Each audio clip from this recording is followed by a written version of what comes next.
안녕하세요. 오늘은 와세다 대학의 노구치 육기호 교수의 전 세계에서 유능 인재를 모으는 최강국의 힘 이란 칼럼을 소개하고자 합니다. 미국은 세계적인 능력 있는 사람들에게 성공의 기회를 주었고 그로 인해 발전해 왔습니다. 중국은 그 대극에 있습니다. 그러나 미국도 중국도 변질하고 있을지도 모릅니다. 미국의 법학자인 예일대 교수 에이미 추아는 저서 최강국의 조건에서 다른 민족을 받아들인다 란 관용성이 백공국의 가장 중요한 조건이라고 말했습니다. 이것은 그녀 자신의 경험에도 근거하는 것입니다. 이 책의 후기에서 그녀는 자기 일가의 역사를 쓰고 있다. 매우 감동적인 이야기였다라고 이야기했습니다. 그녀의 할머니는 중국 광저우인입니다. 그리고 부모는 중국에서 태어났고 필리핀에서 자랐다는 전형적인 화교 집안이었습니다. 추아 가문은 거기서 알루미늄 제광업을 하였습니다. 그런데 추아의 아버지 네오는 가업을 잊지 않고 MIT의 장학금을 받고 친구 하나 없는 미국으로 건너갔습니다. 미국으로 간 지 2년 후 박사 학위를 치듯 31살에 대학 교수로 종신 재직권을 얻었습니다. 그러다 버클리 캘리포니아 대학 교수가 됐고 가우스 이론으로 세계적으로 이름이 알려진 수학자가 되었습니다. 아이들 또한 성공시켰습니다. 추아는 자신의 아버지를 전형적인 미국인이라고 말했습니다.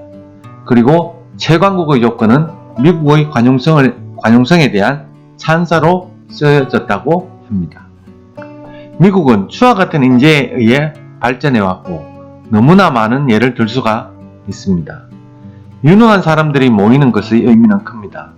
실리콘밸리가 발전한 것은 그런 효과 때문이라고 말합니다. 새로운 아이디어를 창출하는 과정에서는 사람들 간의 비공식적인 커뮤니케이션이 특히 큰 역할을 합니다.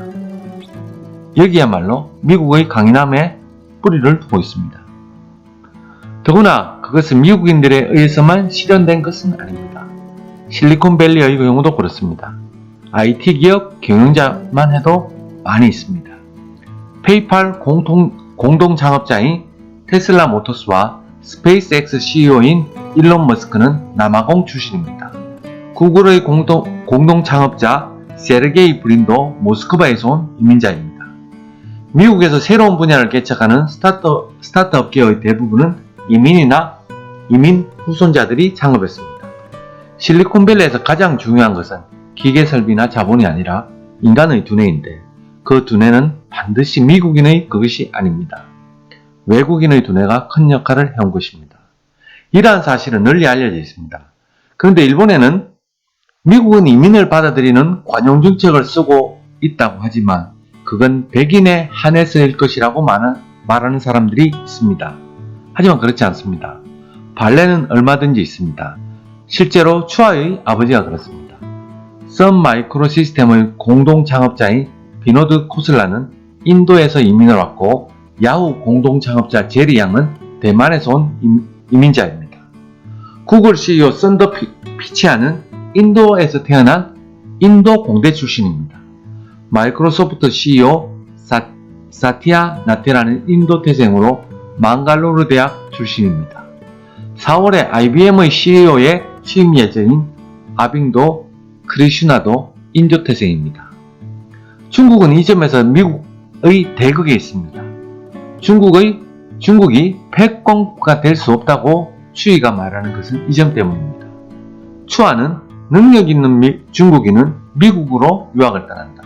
그리고 중국으로 돌아가지 않고 미국에서 계속 일하는 것을 중시한다고 합니다. 중국은 가장 중요한 성장의 근원을 스스로 버리고 있는 것입니다. 중국을 자유세계에 대한 위협으로 여기는 배경에는 공산당 일당 독재라는 중국의 정치 시스템이 자리 잡고 있습니다. 이것은 구미나 일본 등의 민주주의 제국의 체제와는 지극히 이질적인 것입니다. 그런 체제는 사람들의 자유로운 활동을 억압하고 장기적인 경제 성장에 부정적인 작용할 것이라고 우리는 생각해 왔습니다.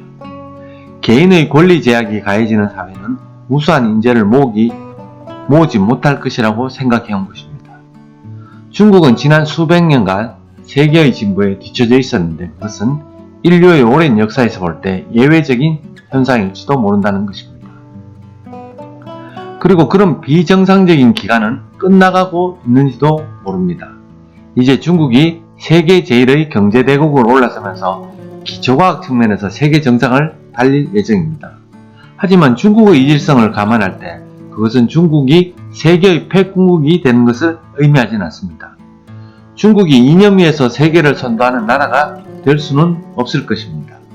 다만 이상으로 말한 것이 향후도 지금까지의 형태로 계속된다고는 할 수 없겠습니다. 추하의 책이 쓰여진 것은 2010년이었습니다. 그 당시와 현재는 상황이 많이 달라졌습니다. 특히 중요한 것은 다음 두 가지입니다. 첫 번째, 미국에 유학한 뒤 중국에 귀국하는 사람이 늘고 있습니다. 귀국 유학생들은 해외로 나갔다가 성장해 돌아온다고 해서 해구족으로 불립니다.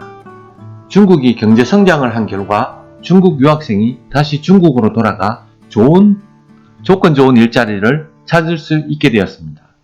이렇게 되면서 이들이 중국 내에서 능력을 발휘할 수 있는 기회는 늘어났습니다. 뿐만 아니라 중국 정부는 우수한 인재를 불러들이기 위해 유학생들에게 매력적인 혜택을 주고 있다고도 합니다.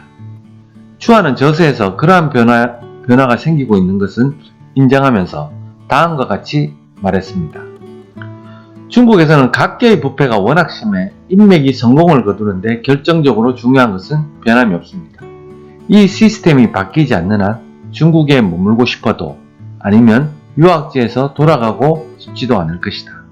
그들은 좀 더 적극적으로 성공으로 이어질 수 있는 사회로 옮겨갈 것입니다. 이는 설득적인 논의로 보여집니다. 다만 사태가 향후 어떻게 변화할까 아직도 모르는 면이 많이 있습니다. 벌써 한 가지 변화는 기술면에 나타나고 있습니다. 그것은 AI와 빅데이터의 중요성이 더해진 것입니다. 지금까지 말했듯이 AI 시대에는 체제가 다른 중국이라는 국가가 기술 개발이 유리한 것이 아니냐는 우려가 커지고 있는 것입니다. 개인정보도 포함되는 빅데이터 수집에 대해 자유주의 국가에서는 제약이 강해지고 있습니다. 그러나 중국에서는 아무런 제약 없이 빅데이터가 모여 AI의 능력을 높일 수 있습니다. 국가와 기업의 관계가 공동적이며 민군 융합체제에 의해서도 첨단 기술이 개발되고 있습니다. 우리는 자유로운 체제야말로 개인의 창의력을 발휘하고 그로 인해 경제 성장이 일어날 것으로 믿었습니다. 그 신뢰를 기본부터 흔들게 하는 사태가 생기고 있는지도 모릅니다. 그렇다면 이는 본질적인 도전입니다. 미국이 종래의 관용국가에서 변모해버릴 가능성도 있습니다. 고대 로마 제국은 관용정책을 적극적으로 추진함으로써 번영했습니다. 그러나 언제까지나 그랬던 것은 아니었습니다. 4세기 말부터 배타적 감정이 로마 제국에 급속히 퍼졌습니다. 이로 인해 로마는 급속히 변질되었고 그리고 붕괴되었습니다. 같은 일이 미국에도 일어나지 않을까요? 이런 우려가 확산되고 있습니다. 트럼프 대통령이 인종적 무관용 정책을 추진하고 있기 때문입니다. 특히 이슬람권 사람들을 배제하려는 움직임이 두드러집니다.